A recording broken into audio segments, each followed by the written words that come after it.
যা বলছে সব সেখানে রেকর্ড হচ্ছে। আচ্ছা, রেকর্ড হওয়া কথাগুলো এগুলো কি ক্যামেরার ভেতরে গিয়ে এগুলো সেভ হচ্ছে? হ্যাঁ, না না না, এগুলো সেভ হচ্ছে, এর একটা মেমোরি কার্ড আছে। কথা আমরা যা বলছি ওটা ক্যামেরাতে রেকর্ড হচ্ছে, ক্যামেরা সেগুলো দেখছে, এগুলো ক্যাপচার করে নিচ্ছে, নেওয়ার পরে এগুলো একটা মেমোরির ভেতরে, ওটার ভেতরে গিয়ে এগুলো সেভ হয়ে যাচ্ছে। এবার আপনি যদি সেগুলো দেখতে চান, এখানে কি কি কথা হলো এগুলো যদি শুনতে চান, ওইখান থেকে সেই মেমোরি কার্ডটা সংগ্রহ করেন, এটা এবার আপনি কম্পিউটারে লাগান অথবা এটা আপনার মোবাইলে লাগান, দেখবেন সব আপনি দেখতে পারবেন। ঠিক কিনা? এখন কিরামান কাতিবিন, সম্মানিত লেখকেরা, ইয়ালামুনা মা তাফআলুন, যা করতেছেন সব অবগত হচ্ছে, তারা সব নোট করতেছে। নোট করে রাখছে কোথায়? প্রশ্ন আছে না? আমার বন্ধুগণ, আল্লাহ রাব্বুল আলামিন বলছেন দূরে কোথাও রাখা হচ্ছে না। তোমার জীবনের সমস্ত কৃতকর্ম, তোমার জীবনের সমস্ত কাজকর্ম, কথাবার্তা যা তুমি করতেছো সব তারা অবগত হয়ে যাচ্ছে, সব তারা রেকর্ড করে ফেলতেছে। এই রেকর্ড করে সেগুলো তোমাদের দেহের ভেতরে, তোমাদের গলার ভেতরে সবগুলো আল্লাহ রাব্বুল আলামিন মেমোরি আকারে তা রেকর্ড করে সেভ করে রেখে দিয়েছে। সূরা বনী ইসরাঈলের ভেতরে আল্লাহ রাব্বুল আলামিন সেই কথাটা অত্যন্ত চমৎকার ভাবে তুলে ধরেছেন। আল্লাহ পাক বলছেন, ওয়া কুল্লা ইনসানিন আলজামনাহু তায়রাহু ফি উনুকি ওয়া নুখরিজ লাহু ইয়াওমাল কিয়ামাহ ওয়া নুখরিজ লাহু ইয়াওমাল কিয়ামাতি কিতাবান ইয়ালকাহু মানশুরা। কথা কার? চিল্লায় বলেন, কথা কার? আল্লাহ পাক বলছেন, ওয়া কুল্লা ইনসানিন আলজামনাহু তায়রাহু ফি উনুকি। ও দুনিয়ার মানুষেরা শোনো, তোমরা যা করতেছ, তোমাদের সমস্ত কৃতকর্মগুলোকে আমি আল্লাহ রাব্বুল আলামিন কোড করে, নোট করে তোমাদের গ্রীবালগ্ন করে দিয়েছি। এই যে আপনার গলার ভেতরে হাত দিয়ে দেখেন একটা কণ্ঠনালী আছে না নাই? এই কণ্ঠনালীকে ফি উনুকি বলা হয়েছে। গোটা জীবনের সমস্ত কর্মকাণ্ডগুলোকে আল্লাহ রাব্বুল আলামিন যা যা করতেছেন, নামাজ পড়তেছেন, গান বাজনা শুনতেছেন, সিনেমা দেখতেছেন, মন্দ কাজ করতেছেন, ভালো কাজ করতেছেন, সবগুলো কোড করে আপনার গলার ভেতরে, এই কণ্ঠনালীর ভেতরে আল্লাহ রাব্বুল আলামিন সবগুলো মেমোরি আকারে তিনি সেভ করে রেখেছেন। এরপরে আল্লাহ রাব্বুল আলামিন বলছেন, ওয়া নুখরিজ লাহু ইয়াওমাল কিয়ামাতি কিতাবান ইয়ালকাহু মানশুরা। কিয়ামতের দিন গলার ভেতর থেকে এই মেমোরি কার্ডটা বের করা হবে। ওয়া নুখরিজ লাহু ইয়াওমাল কিয়ামাতি কিতাবান ইয়ালকাহু মানশুরা, উন্মুক্ত কিতাব আকারে সেই দিন এটা তোমার সামনে উপস্থাপন করা হবে। গোটা জীবনের যা তুমি করছো, ভালো আর মন্দ, সব কিছু উন্মুক্ত করে তোমার সামনে তা দেখানো হবে। আল্লাহর কাছে আছে না নাই? আপনার জীবনের হিসাব আপনার কাছে নাই, কিন্তু আল্লাহর কাছে। আল্লাহর কাছে ওই যে আপনার বাড়ির যে দলিলটা, সেই দলিল আপনি উঠান নাই, আপনার কাছে নাই, কিন্তু তহসিল অফিসে এটা ঠিকই আছে না নাই? তা আপনি যা যা করতেছেন আপনি মনে করতেছেন আপনার কাছে নাই, আল্লাহ কয় তোমার ভেতরে সেটাকে আমি সংরক্ষিত করে রেখেছি, কিয়ামতের দিন সেটা আবার তোমার আমি দেখায় দেব। সুবহানাল্লাহ। সেই দিনকার অবস্থা কেমন হবে শুনুন। যেই দিন আপনার গোটা জীবনের কিছু কর্ম আপনার সামনে তুলে ধরা হবে, আল্লাহ রাব্বুল আলামিন বলছেন সেই দিন মানুষ যখন তার আমলনামা দেখতে পাবে, সেই দিন কতগুলো মানুষ হয়ে যাবে ভীত সন্ত্রস্ত, কতগুলো মানুষের কপালের ভেতরে চিন্তার ভাঁজ পড়ে যাবে, ওরা ভীতস্ত হয়ে যাবে, ভয় পেয়ে যাবে। আল্লাহ রাব্বুল আলামিন বলছেন, ওয়া উযিআল কিতাবু ফাতারাল মুজরিমিনা মুশফিকিনা মিম্মা ফীহি ওয়া ইয়াকুলুনা ইয়া ওয়াইলাতানা মা লিহাযাল কিতাবি লা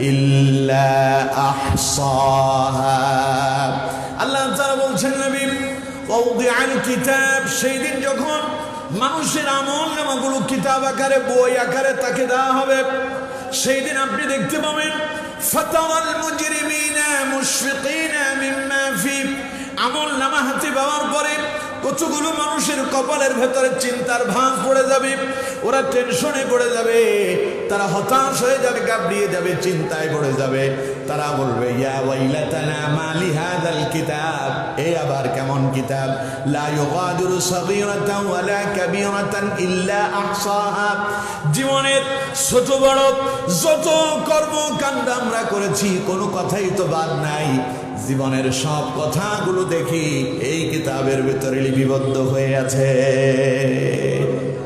আমার বন্ধুগণ সেই দিন কোনো কথাই বাদ যাবে না একেবারে ক্ষুদ্র থেকে অতি ক্ষুদ্র একেবারে ছোট থেকে অতি ছোট জাররা জাররা করে যত ভালো কাজ করছেন ওটা যদি জাররা পরিমাণও হয় যত মন্দ কাজ করেছেন সেটা যদি অতি ক্ষুদ্র জাররা পরিমাণও হয় জাররা মানে হলো এমন জিনিস যা সাধারণ চোখ দিয়ে দেখা যায় না মাইক্রোস্কোপ যন্ত্র দিয়ে দেখতে হয় আমার বন্ধুগণ এমনও যদি ছোট্ট কোনো ভালো কাজ করেন আর ছোট্ট কোনো মন্দ কাজ করেন সেগুলো আপনার কিতাব আকারে আপনার সামনে যিনি উপস্থাপন করে দেখাবেন তিনি কে সূরা জিলজালের ভেতরে আল্লাহ রাব্বুল আলামিন আরো চমৎকার ভাবে বলেছেন ফামাইয়ামাল মিসকালা যাররাতিন খায়রান ইয়ারা ওয়া মাইয়ামাল মিসকালা যাররাতিন শাররান ইয়ারা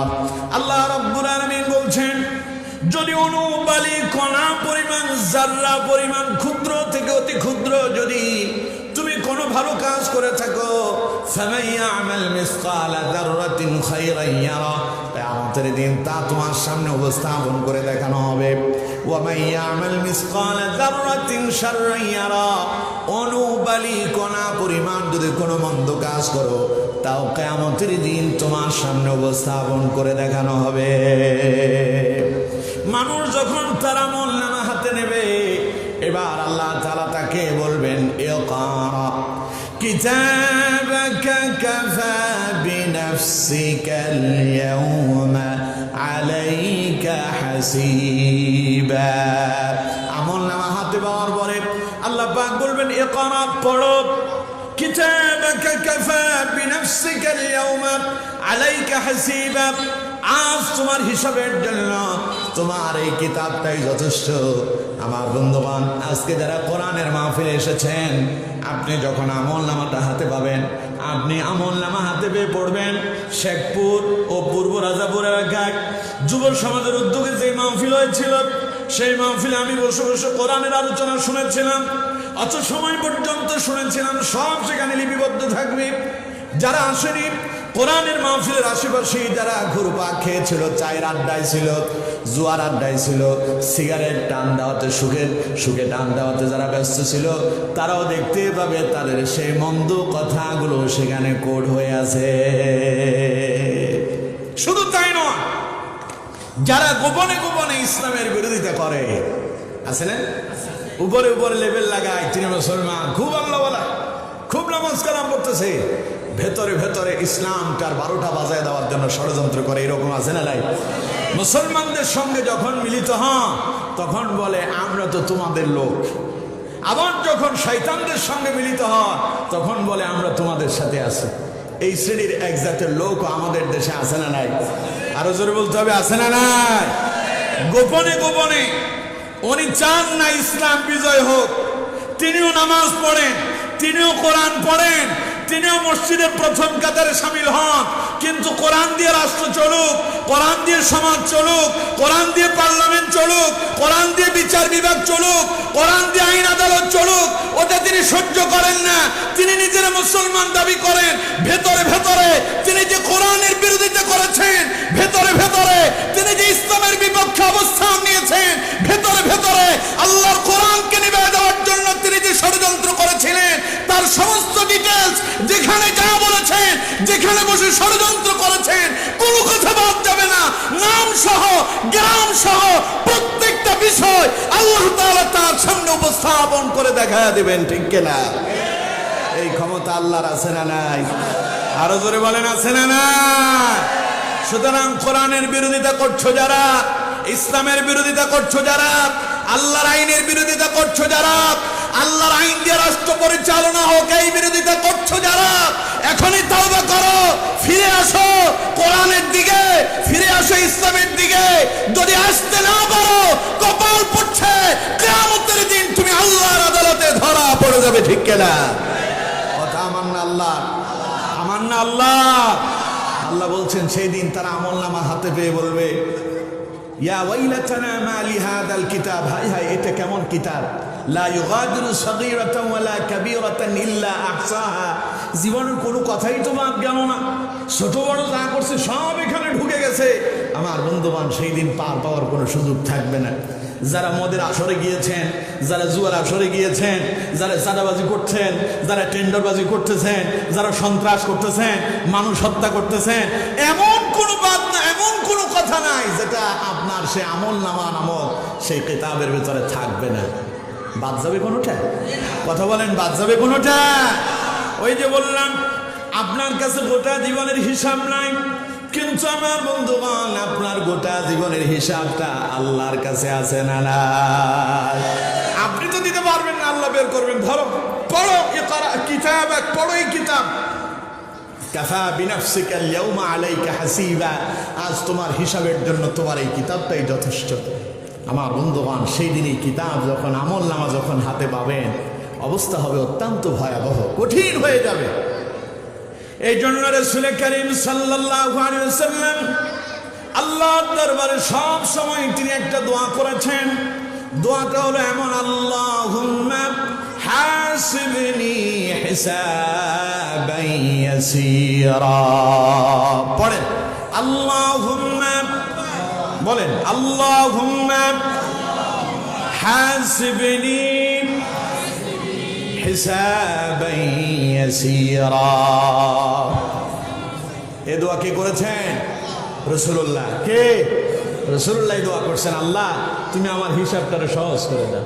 অথচ নবীর জীবনে কোনো হিসাবই নেই, বেগাইরি হিসাব, বিনা হিসাবে তিনি জান্নাতি। সুবহানাল্লাহ। কম শুধু জান্নাতি নন, কিয়ামতের দিন স্পেশাল আল্লাহ তারে পারমিশন দিবেন উম্মতকে বাছাই করে করে জান্নাতে নিয়ে যান। সুবহানাল্লাহ। কম সেই রাসূল আল্লাহর দরবারে দোয়া করতেছে, আল্লাহুম্মা হাসিবনি হিসাবান ইয়াসীরা, আল্লাহ তুমি আমার হিসাবটারে সহজ করে দাও। অথচ যার জীবনে কোনো গুনাহই নাই, তিনি জীবনে কোনো গুনাহই করেন নাই, অন্যায় নাই, অপরাধ নাই, মন্দ কাজে যান নাই, পৃথিবীতে কেবলমাত্র শুধুমাত্র একজন ব্যক্তি আছেন যিনি জীবনে একটা মিথ্যা কথা বলেন নাই। 63 বছরের জীবনীতে রাসূলুল্লাহ একটা মিথ্যা শব্দ উচ্চারণ করেন নাই। সুবহানাল্লাহ। এই জন্য নেতা হিসেবে আমরা যাদের পেছনে ঘুরতেছি, ওই নেতার আদর্শ দিয়া গোটা জীবনেও কল্যাণ পাওয়া যাবে না। নেতা হলেন মুহাম্মাদুর রাসূলুল্লাহ সাল্লাল্লাহু আলাইহি ওয়াসাল্লাম। এই জন্য স্লোগানটা হওয়া দরকার এমন, আমার নেতা তোমার নেতা বিশ্ব নবী। একটু আমার সঙ্গে বলতে পারবেন? দেখি তো কেমন পারেন। আমার নেতা তোমার নেতা, আমার নেতা তোমার নেতা। পড়েন আল্লাহু আকবার। গোটা জীবনে কোনো মিথ্যা কথা নাই, খারাপ কাজ নাই, অশ্লীল কাজ নাই, কোনোদিন হাসি তামাশা করেও কোনো মিথ্যা কথা বলেন নাই। সুবহানাল্লাহ পড়ে। অথচ আমরা তার পেছনে না ঘুরে আমরা আমাদের বানানো নেতাদের পেছনে ঘুরতে গিয়া জীবনটারে শেষ করে দিচ্ছি। সুতরাং বন্ধুগণ আমার, ধরা পড়ে যাবেন কিয়ামতের ময়দানে।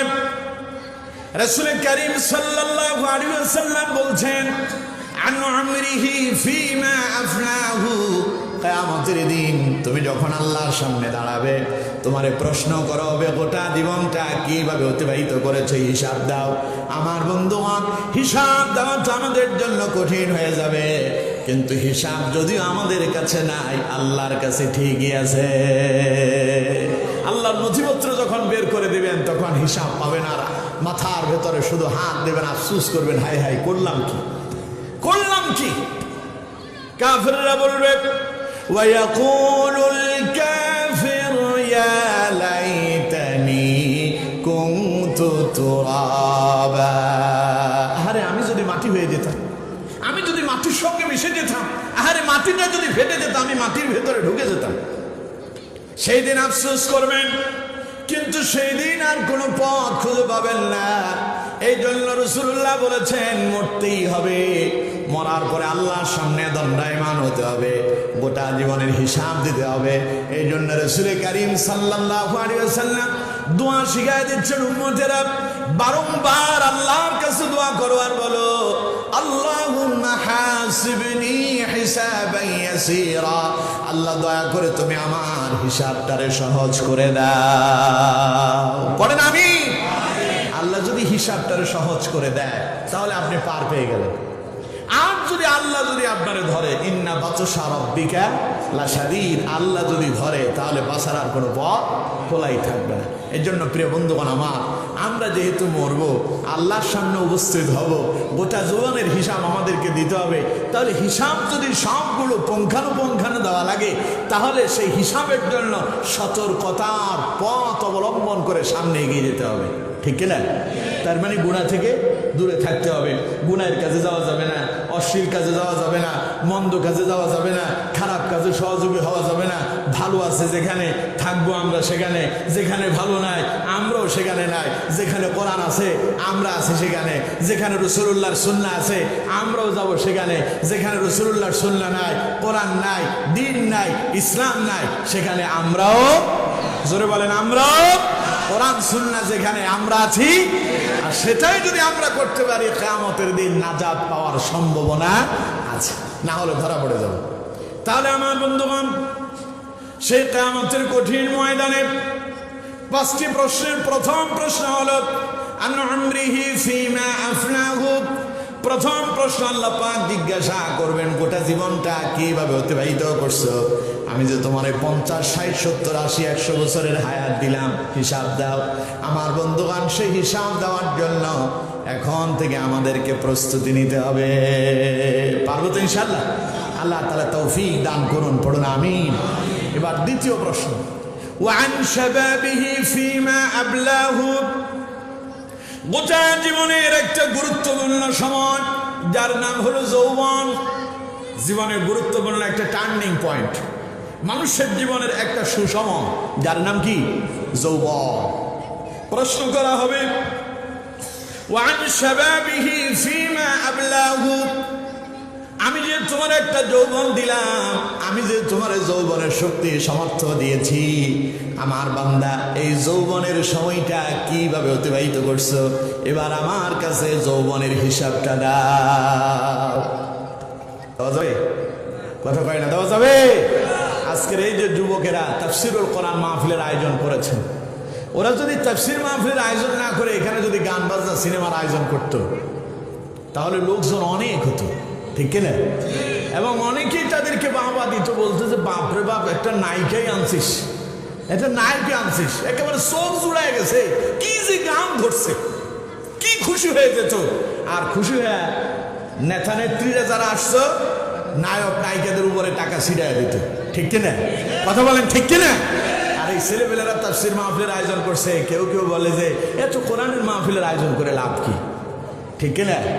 আরো তারা নেতারা গানের মজন্য হলে সেখানে গিয়ে টাকা ছিটায়, আর তাফসীর মাহফিল হলে বলে যে এখানে মনে হয় রাজনীতির কথা হবে, তাই ভয় আসতে চায় না। ভয় আছে তাদের, টাকা পয়সা দিলে না জানি কোনো কথা তার বিরুদ্ধে চলে যায় নাকি। আচ্ছা কোন তো, এই কোরআন এটা আমাদের সবার মুসলমানদের কিতাব নয়? সবাই বলতে হবে মুসলমানের কিতাব নয়? তো এই কিতাব যদি মুসলমানদেরই হয়, মুসলমান নিজের কিতাবরে ভয় পাবে কেন?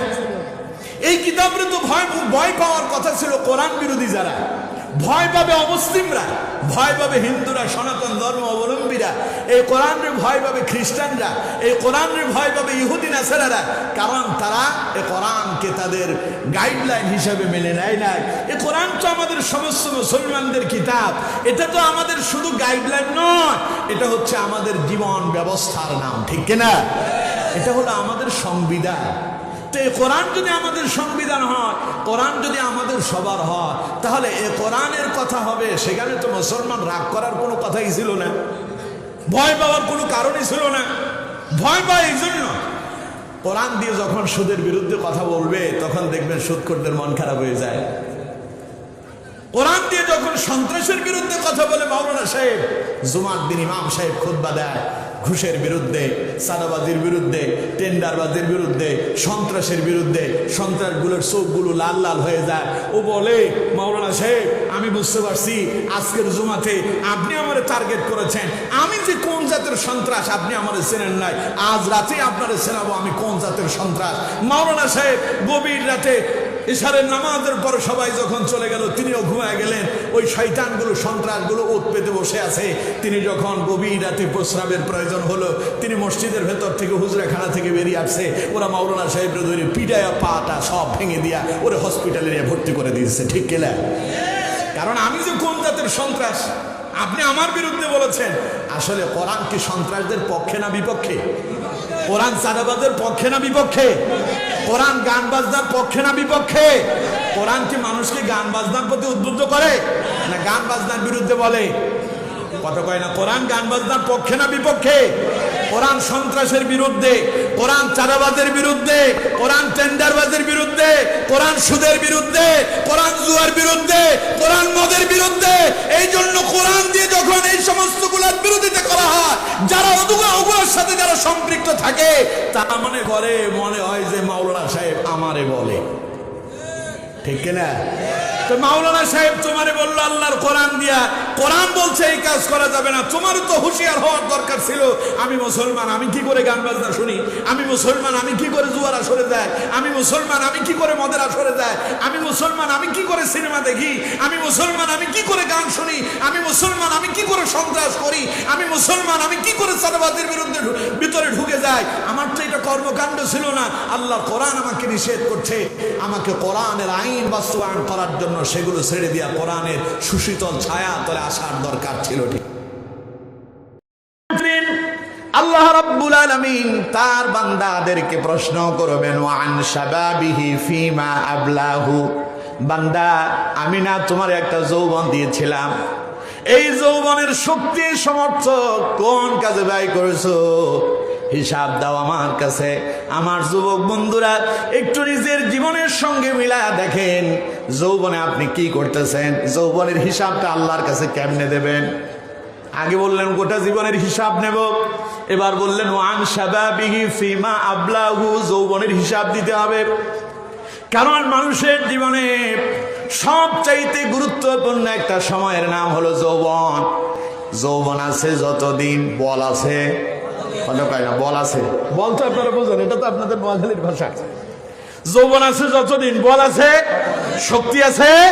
যৌবন নাই, শক্তিও নাই। ওই যে বৃদ্ধ লোক যারা বসে আছে, জিজ্ঞাসা করেন এখন কেমন পারেন, যৌবনে কেমন ছিলেন? কয় যৌবনে 2-4-10টা তো আমার কাছে কিছুই ছিল না।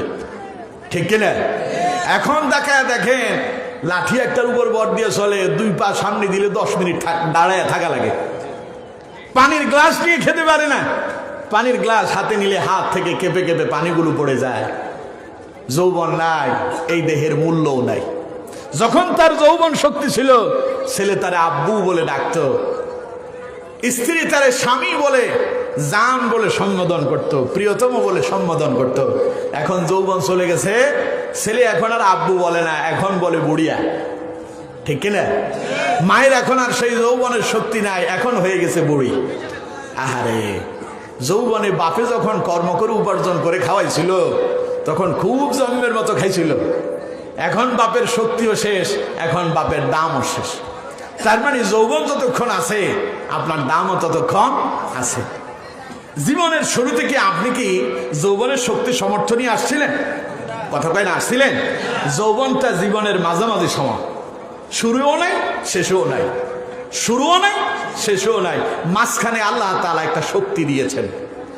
আল্লাহ রাব্বুল আলামিন বলছেন, আল্লাহুল্লাযী খালাকাকুম মিন দু'ফিন সুম্মা জাআলা মিন বা'দি দু'ফিন কুওয়াতিন সুম্মা জাআলা মিন বা'দি কুওয়াতিন দু'ফান ওয়া শাইবা। কথা কার? চিল্লায় বলেন, কথা কার?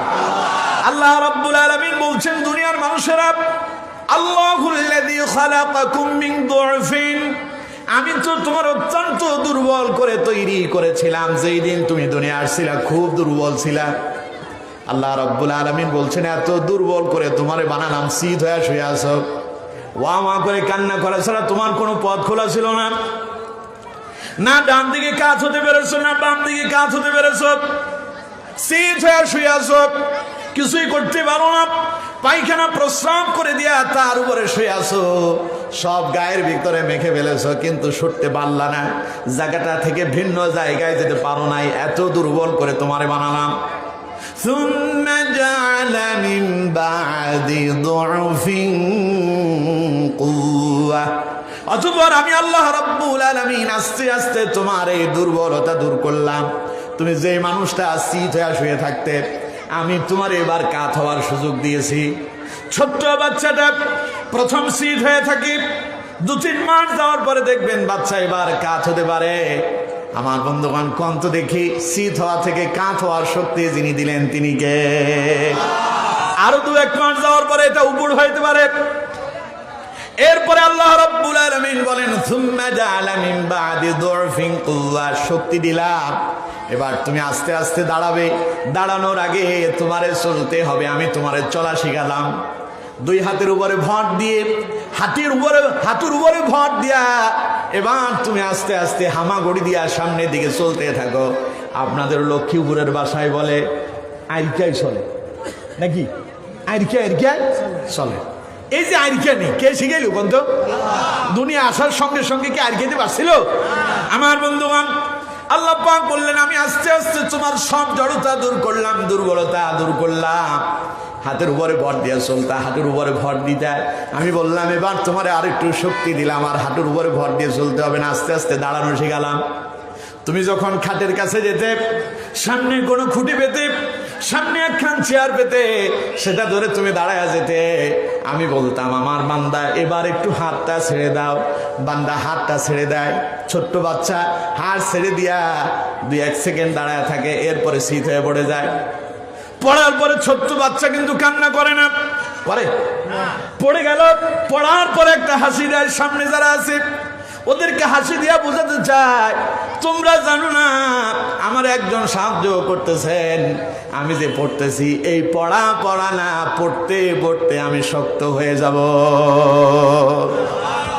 পড়ে গেল, হাসি দিয়ে আবার উঠে দাঁড়ালো, আবার খুঁটি ধরে দাঁড়ায় হাসতেছে, বুঝাতে চাই দেখো আমি আবার দাঁড়ায় গেলাম। আবার দাঁড়ালো, এবার 1 কদম 2 কদম করে সামনে হাঁটার জন্য আল্লাহ তারে আরো একটু শক্তি দিলেন। এবার সে 1-2 কদম করে করে সামনের দিকে হাঁটতে চায়, আবার পড়ে যায়।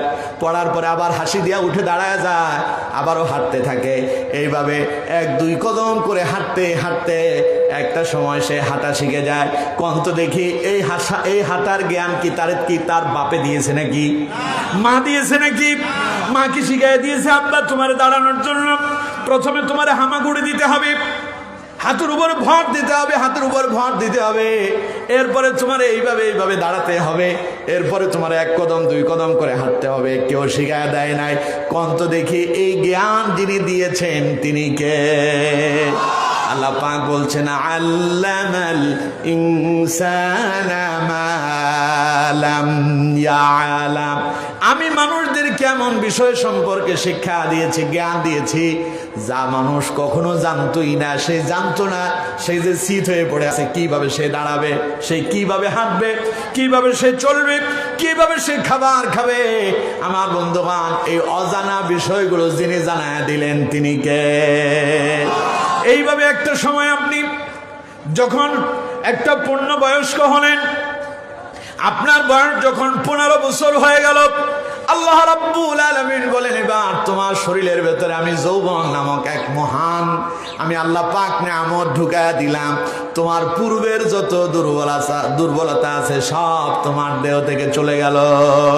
সুম্মা জাআলা মিন বাদি দুরফিন কুওয়া, যৌবন দিয়া তোমাকে আমি আল্লাহ পাক শক্তি সমৃদ্ধ করে দিলাম।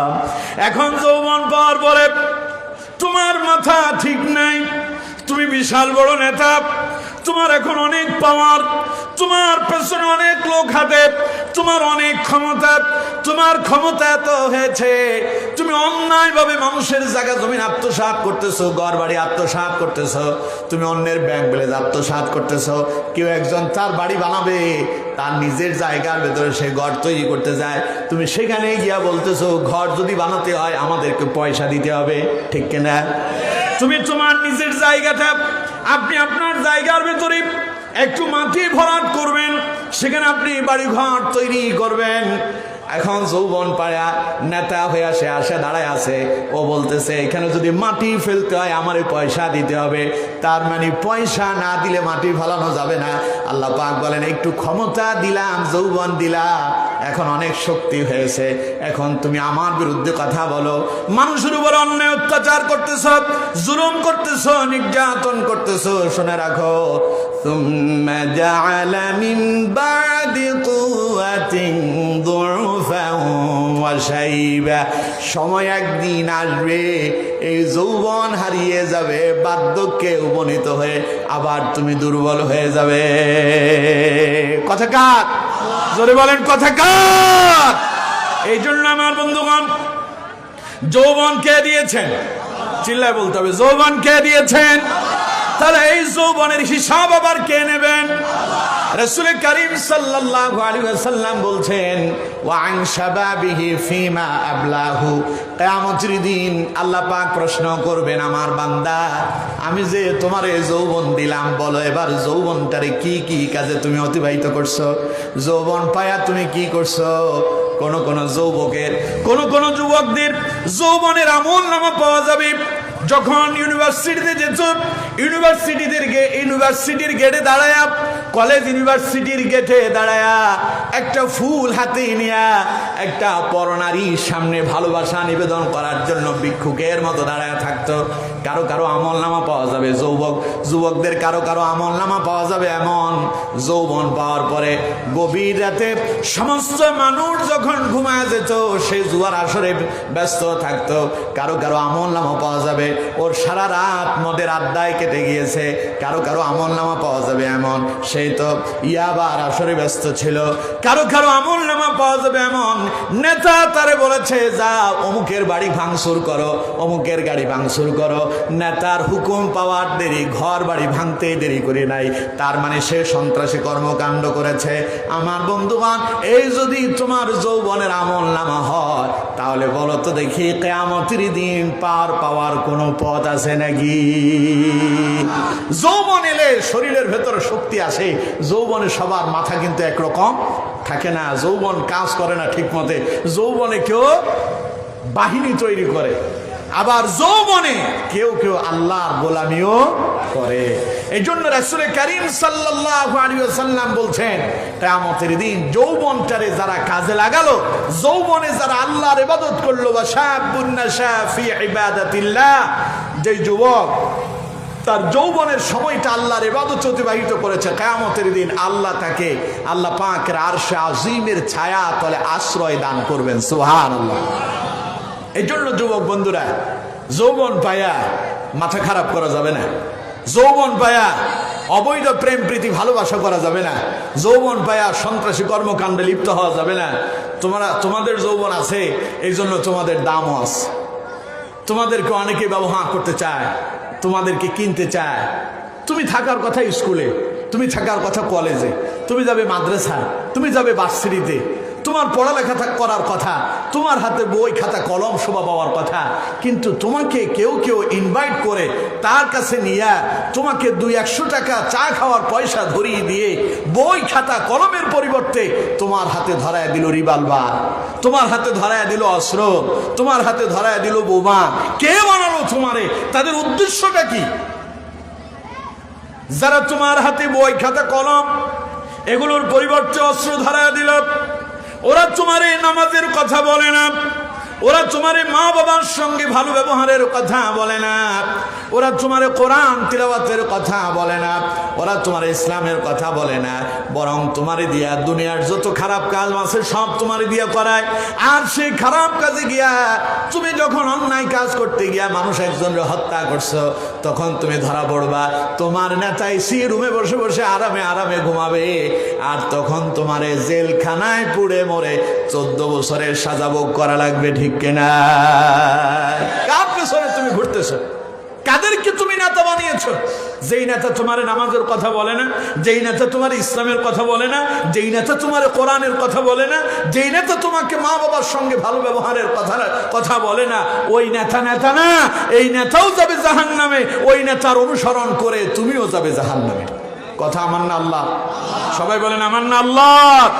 কোরআন থেকে শুনুন, আল্লাহ রাব্বুল আলামিন বলছেন, وقيل لهم أين ما كنتم تعبدون من دون الله هل ينصرونكم أو ينتصرون। আল্লাহ তাআলা বলছেন কিয়ামতের দিন কিছু আসামীদেরকে ধরে আনা হবে। সেই আসামীদেরকে আল্লাহ রাব্বুল আলামিন জিজ্ঞাসা করবেন, وقيل لهم أين ما كنتم تعبدون من دون الله। ও আসামীরা, তোমরা যারা আমি আল্লাহকে বাদ দিয়া অন্যদেরকে তোমাদের ইলাহ মনে করছিলা, আমার কথা বাদ দিয়া অন্যদের আনুগত্য করেছিলা, আমি বলেছি দৈনিক 5 ওয়াক্ত নামাজ ফরজ, আজান হয়ে গেল, মুয়াজ্জিন ডেকেছে হাইয়া আলাস সালাহ, মসজিদে ঢোকো, নামাজ পড়ো। নামাজ পড়লে কি হবে? মুয়াজ্জিন বলতেছে হাইয়া আলাল ফালাহ, নামাজে এলে কল্যাণ হবে, নামাজে আসো, কল্যাণকামী হয়ে যাও। তুমি নামাজে গেলা না, নামাজ আদায় করলা না, আল্লাহ তাআলা বলবেন ওয়াকিলা লাহুম আইনা মা কুনতুম তা'বুদুন। তারা কোথায়? যারা আমাকে বাদ দিয়ে অন্যদের ইবাদত করেছো, আমার আইনকে অমান্য করে নেতার আইনকে প্রাধান্য দিয়েছো। আমি তোমারে বলেছিলাম নামাজে ঢুকে যাও, আমি তোমারে বলেছি দৈনিক 5 ওয়াক্ত নামাজ ফরজ করছি, নামাজ আদায় করো, আমার আইন মানো নাই। নেতা বলেছে আজ সারা রাত নেতার সঙ্গে সময় দিতে হবে, সারা রাত নেতার পেছনে পেছনে ঘুরছো। আল্লাহ তাআলা বলবেন মিন দুনিল্লাহি হাল ইয়ানসুরুনাকুম আও ইয়ানতাসিরুন। আল্লাহ পাক বলবেন তারা আজ কোথায়? যাদের তোমরা অনুসরণ করছো, আজ কি তারা তোমাদেরকে রক্ষা করতে পারবে না? তারা নিজেরা নিজেদেরকে বাঁচাতে পারবে? প্রশ্ন করবেন কে? হাল ইয়ানসুরুনাকুম আও ইয়ানতাসিরুন। আজ কি তারা নিজেরা বাঁচতে পারবে না তোমাদেরকে বাঁচাতে পারবে? আমার বন্ধুগণ, সেই দিন আল্লাহ রাব্বুল আলামিন ওই অপদর্শদেরকে, যারা কোরআন মেনে জীবন যাপন করে নাই, আল্লাহর আইন মেনে যারা জীবন যাপন করে নাই, নেতাটারে বেশি প্রাধান্য দিয়েছিল, সেই দিন আল্লাহ পাক বলবেন ফাকুবকিবু ফিহা হুম ওয়াল গাবুন। নেতা এবং কর্মী সবগুলোর জাহান্নামে ঢুকায় দাও। ওয়াজুলুদু ইবলিস আজমাউন। ইবলিসের যত অনুসারী আছে সবগুলোরে জাহান্নামে ঢুকায় দাও। কে বলবেন? আরো জোরে বলেন, কে বলবেন? ক্বালু ওয়া হুম ফিহা ইয়াখতাসিমুন। এবার যখন সবাই যাবে জাহান্নামে, জাহান্নামে যাওয়ার পরে তারা তর্কে লিপ্ত হয়ে যাবে। তারা বলবে তাল্লাহি ইন কুন্না লাফি দালালিম মুবিন। তারা বলবে আল্লাহর কসম, আমরা তো স্পষ্ট বিভ্রান্তির ভেতরেই ছিলাম, আমরা তো স্পষ্ট বিভ্রান্তির ভেতরে ছিলাম।